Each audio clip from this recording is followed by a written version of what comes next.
Phone ట్యాపింగ్లో మీ పాత్ర ఏంటి? నిందితులతో మీకు ఏం సంబంధం? అడ్వాన్స్డ్ పరికరాలు ఎక్కడి నుంచి తెచ్చారు? సిద్దిపేట ఎమ్మెల్యే హరీష్ రావుపై సిట్ ప్రశ్నల వర్షం. 7 గంటల పైగా కొనసాగిన విచారణ. జూబ్లీహిల్స్ పిఎస్ ఎదుట బీఆర్ఎస్ కార్యకర్తల హడావుడి. ట్యాపింగ్ ఆదేశాలు ఎవరి నుంచి వచ్చాయి? నేనేమంటా ఉన్నా అంటే ఈయననేం కిడ్నాప్ చేసి తీసుకొని పోతలేడు, ఈయనేం అండమాన్ జైలుకు పోతలేదు, ఇదే చివరి చూపు అని చెప్పి అంతమంది రావడం ఎందుకు? ఫోన్ ట్యాపింగ్ కేసులో భాగంగా మాజీ మంత్రి సిద్దిపేట ఎమ్మెల్యే హరీష్ రావును స్పెషల్ ఇన్వెస్టిగేషన్ టీం సిట్ అధికారులు మంగళవారం విచారించారు. హైదరాబాద్లోని జూబ్లీహిల్స్ పోలీస్ స్టేషన్లో విచారణకు హాజరైన ఆయనను సుమారు 7 గంటల పైగా ప్రశ్నించారు. తొలుత నానక్రామ్గూడలోని తన ఇంటి వద్ద మీడియాతో మాట్లాడిన అనంతరం హరీష్ రావు తెలంగాణ భవన్కు చేరుకున్నారు. సిట్ అధికారుల నోటీసులో పేర్కొన్న సమయానికి జూబ్లీహిల్స్ పిఎస్కు వచ్చారు. సిట్ బృందంతో Hyderabad CP Sajarnath, joint CV Vijay Kumar, DGP Ratiraj, Jubilee Hills ACP Venkatagiri Harish రావును విచారించినట్లు తెలిసింది. 2023 తెలంగాణ అసెంబ్లీ ఎన్నికల సమయంలో ప్రతిపక్ష నేతలు, వ్యాపారవేత్తలు, జడ్జీల ఫోన్లను అక్రమంగా ట్యాప్ చేశారనే ఆరోపణలపై సిట్ విచారణ చేపట్టినట్లు తెలుస్తుంది.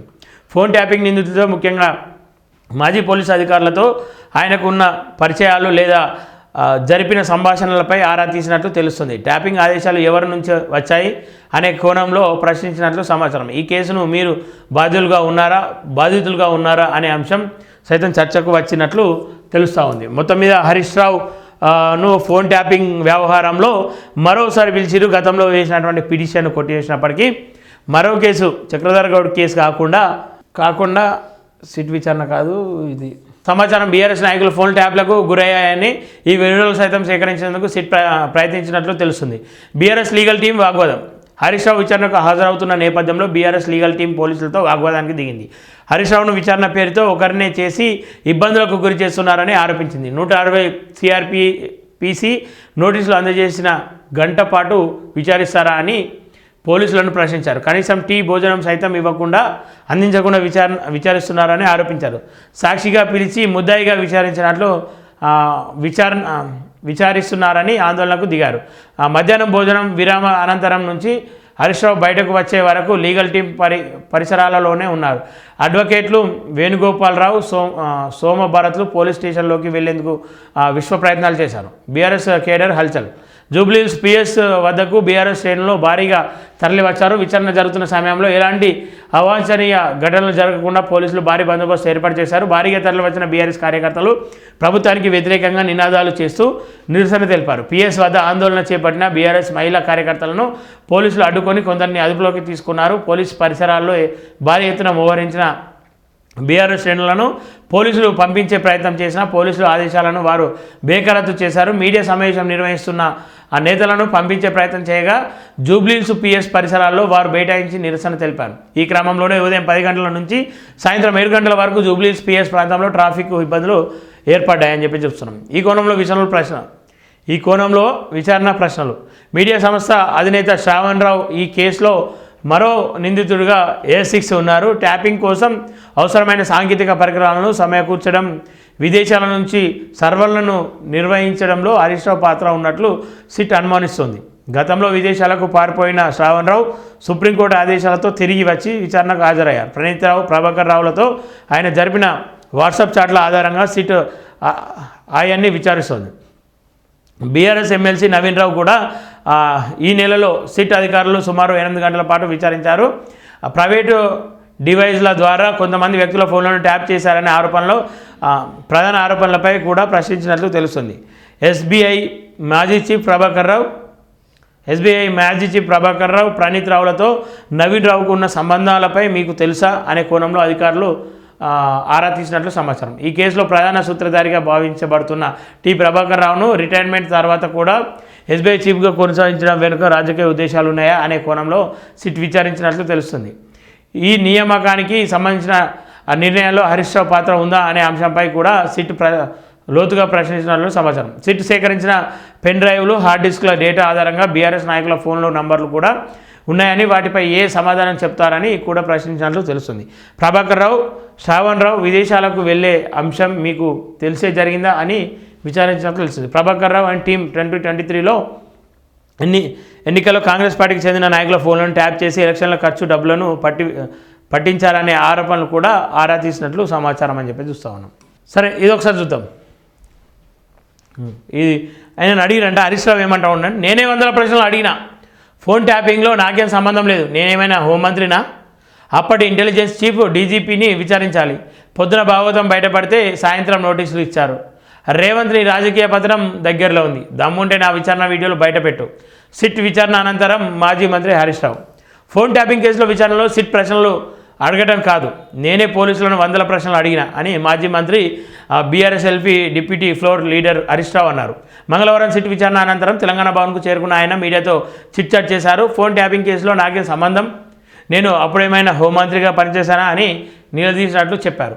అప్పటి డీజీపీ ఇంటెలిజెన్స్ చీఫ్ల విచారణకు పిలవాలని డిమాండ్ చేసినట్లు వెల్లడించారు. అప్పటి ఇంటెలిజెన్స్ చీఫ్ ఇప్పటి డీజీపీ శివధర్ రెడ్డిని అలాగే మాజీ డీజీపీ మహేందర్ రెడ్డిని సైతం విచారించాలని సూచించినట్లు హరీష్ రావు తెలిపారు. తాను విచారణ ఇది నిరాధారణ ఆరోపణలు సొల్లు పురాణాలు. రేవంత్ రెడ్డి ఇచ్చిన సిట్ నోటీసులో అంతా ఒక ట్రాష్ అని నిరాధారణ ఆరోపణలు అడిగిందే అడుగుడు సొల్లు పురాణం అని హరీష్ రావు విమర్శించారు. గంట అడగగానే అధికారులు బయట నుంచి ఫోన్లు వస్తాయని, మళ్ళీ గంట తర్వాత వచ్చుడని, ఫోన్లు వస్తే ముగ్గురు బయటికి పోయి వచ్చి మళ్ళీ అడగడం చేశారని ఆరోపించారని చెప్తా ఉన్నారు. చూద్దాం మరి, దమ్ముంటే రాజకీయంగా ఎదుర్కొంటారు. రేవంత్ను వదిలిపెట్టేది లేదు, వదిలిపెట్టకండి, సంతోషం. కక్ష సాధింపులో భాగంగానే నోటీసులు. మధుసూదనాచారి సింగరేణి అవినీతి బయటపెట్టినందుకే ఈ ఫోన్ ట్యాపింగ్ విచారణ అని చెప్పి చూస్తూ ఉన్నాడు మంత్రి ప్రశాంత్ రెడ్డి, మాజీ మంత్రి. బొగ్గు స్కామ్పై పార్లమెంట్లో మాట్లాడతా ఎంపీ వద్దిరాజు రవిచందర్ మాట్లాడాలి, ఖచ్చితంగా నువ్వు మాట్లాడాలి, దానిపైన పోరాటం చేయాలి. గతంలో ఏదైతే ఇప్పుడు ప్రస్తుతం ఉన్నటువంటి మంత్రి కోమటిరెడ్డి వెంకటరెడ్డి పోరాటం చేసినా అట్లా నువ్వు కూడా తప్పేముంది? ప్రజాపాలన పేరుతో కేసులు. ఎమ్మెల్యే సవితా ఇంద్రారెడ్డి, ఈ మేడం జర మీరు అర్హులు కాదు, మీరు మాట్లాడకూడదు దయచేసి, మీ ఇల్లు గిన్నె పక్కకే ఉంటుంది కానీ జర మాట్లాడకూడదు. ఎందుకంటే గతంలో ఏం చేశారు మేడం మీరు? గతంలో మీరు పార్టీ మారినప్పుడు పార్టీ ఫిరాయింపు కేసు ఎందుకు కాలేదు మేడం మీరు మీద? గతంలో మీరు ఎడ్యుకేషన్ మినిస్టర్ కదా మేడం, ఏం చేశారు మేడం ఎడ్యుకేషన్ మినిస్టర్గా ఉండి? పిల్లల బతుకులతో ఆడుకోరు మేడం మీరు. మీలాంటి ఒక ఆడపిల్లలు అనేక మంది ఆకలితో చచ్చిర్రు, అన్నము బాలేక చచ్చిర్రు. రేవంత్ రెడ్డి బంధువులకు బొగ్గు టెండర్లు పల్లా రాజేశ్వర్ రెడ్డి చెప్తా ఉన్నాడు. దాని మీద ఖచ్చితంగా విచారణ చేయాలి, నువ్వు పోరాటం చేయాలి, తెలంగాణ ప్రజలు చూడాలి ఖచ్చితంగా. హరీష్ ఇంటికి కేటీఆర్ అంట పోవాలి, బాబామరులు వాళ్ళు తప్పులేదు. వీళ్ళు కాంగ్రెస్ వాళ్ళు ముచ్చట్లు ఇక సిట్ నోటీసులకు సమాధానం ఇచ్చినానే చెప్తున్నా, వీడియోలు బయట పెట్టమని చెప్తున్నా. ఇంకేముంది? అడ్లూరు లక్ష్మణ్ అన్న మాజీ మంత్రి ప్రస్తుత మంత్రి ఆయన ఫోన్ ట్యాపింగ్ చేయలేదని చెప్పలేకపోతున్నారు. శేషిరానే కనబడుతుంది, ఇంకా చెప్పుడు ఏముంది ఆడ? కేటీఆర్ హరీష్ రావు కేంద్రానికి లేఖ రాయాలి, ఏమని రాయాలో మీరే సిట్ పిలుస్తుందని తెలియగానే హరీష్ రావు కాంగ్రెస్ ప్రభుత్వంపై బురద చల్లారని సిట్ విచారణలో ఉన్న అంశాలను పక్కదారి పట్టించే విధంగా ఆయన మాట్లాడారని భువనగిరి ఎంపీ చామల కిరణ్ కుమార్ రెడ్డి అన్నారు. మంగళవారం చామల మీడియాతో మాట్లాడుతూ సింగరేణి విషయంలో దర్యాప్తు చేయాలని కేటీఆర్ హరీష్ రావు కేంద్రానికి ప్రభుత్వానికి లేఖ రాయాలని చెప్పి చెప్తా ఉన్నారు. రాత్రి వాళ్ళు కేటీఆర్ను ముంచకుండా ఉంటాడా? చూద్దాం ఏమవుతుందో మరి. రేవంత్ తలుచుకుంటే వారిని ఒక్కసారి విచారణ, వారానికి ఒకసారి విచారణ వాస్తవమే అద్దంకి. బీఆర్ఎస్ హయాంలో నాపైన అత్యధిక కేసులు అయితే మరి ఈయన సిట్ విచారణ కాదు, చిట్టినాయుడు విచారణ. ఇక గతంలో వేసింది కూడా గట్లనే అనుకోవాలి. గద్దముక్కు అని విచారణ అన్న గతంలో ఇక బంద్ చేసుకోరు. కొంచెం మీ చెల్లె బయటకు వచ్చి అడుగుతుంది మిమ్మల్ని, మీరు సమాధానం చెప్పారు. ఫస్ట్ అన్నీ మాట్లాడుతూ ఉన్నారు, ఫోన్ ట్యాప్ అయింది, నా భర్త ఫోన్ ట్యాప్ అయిందని చెప్పి సొంత చెల్లె మాట్లాడుతూ ఉంది. దాని గురించి సమాధానం చెప్పారు. మరి కైతక్క మాటలకు ఆన్సర్ లేదా మీకు? దాని గురించి ఎందుకు మాట్లాడారు? ఎందుకు మౌనం పాటిస్తూ ఉన్నారు? ఇలా సమయం ఎక్కువైతే ఉంది కాబట్టి ఎక్కువ జర మాట్లాడద్దు అనుకుంటున్నా. అవసరమైతే మళ్ళీ విచారణకు రావాలి. ఈ విషయాన్ని హరీష్ రావుకు చెప్పాం. ఆయన అభ్యర్థన మేరకే విచారణ త్వరగా ముగించాం. హైదరాబాద్ సిపి వాళ్ళేమో లేట్ అయిందంటారు, మీరేమో నేనే సీట్ని 100 ప్రశ్నలు అడిగినా అని హరీష్ రావు అంటా ఉండు.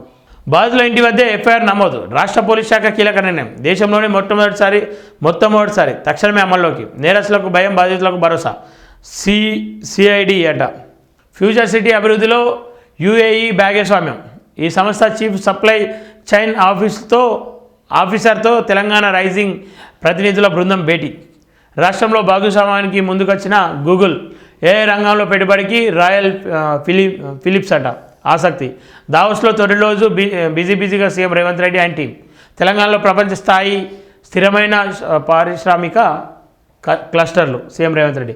రాష్ట్రంలో ప్రత్యేక ఏఐసిటి నిర్మాణం అని చూస్తూ ఉన్నాం. Sridhar Babu. Hello sir, admission తీసుకుంటారా? మీ పిల్లలను జాయిన్ చేస్తే ఫీజులో భారీ రాయితీ. 10th స్టూడెంట్స్ తల్లిదండ్రులకు ఇంటర్ కాలేజీల ఫోన్లు.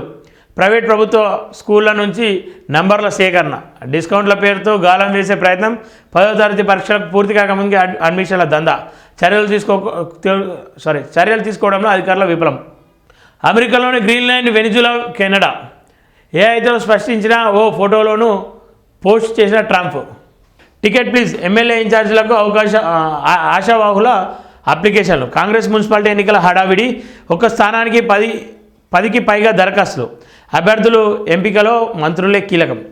సర్వే రిపోర్టులు విజయావకాశాలే ప్రామాణికం. ఒక్కో స్థానానికి 3 పేర్లతో జాబితా. ఎమ్మెల్యే స్థానిక లీడర్లతో సంప్రదింపుల తర్వాతే ఫైనల్. చూద్దాం మరి ఏమవుతుందో. ఇలా కేవలం ముఖ్యాంశాలు చదివే ప్రయత్నం చేద్దాం, క్లోజ్ చేసే ప్రయత్నం చేద్దాం. డెప్త్గా వెళ్ళేటువంటి సమయం లేదు. ఇలా కొన్ని కార్యక్రమాలు కూడా ఉన్నాయి, ఆ కార్యక్రమాలకు పోవాలి. ఏదేమైనప్పటికీ మార్నింగ్ న్యూస్ దయచేసి చూడండి, షేర్ చేయండి. ప్రజల కోసం మాట్లాడే ప్రయత్నం చేస్తూ ఉన్నాం. మాకు మరింత బలం కావాలని చెప్పేసి అంటే మీరు మమ్మల్ని ప్రోత్సహించాలి అని చెప్పేసి చూస్తూ ఉన్నాం.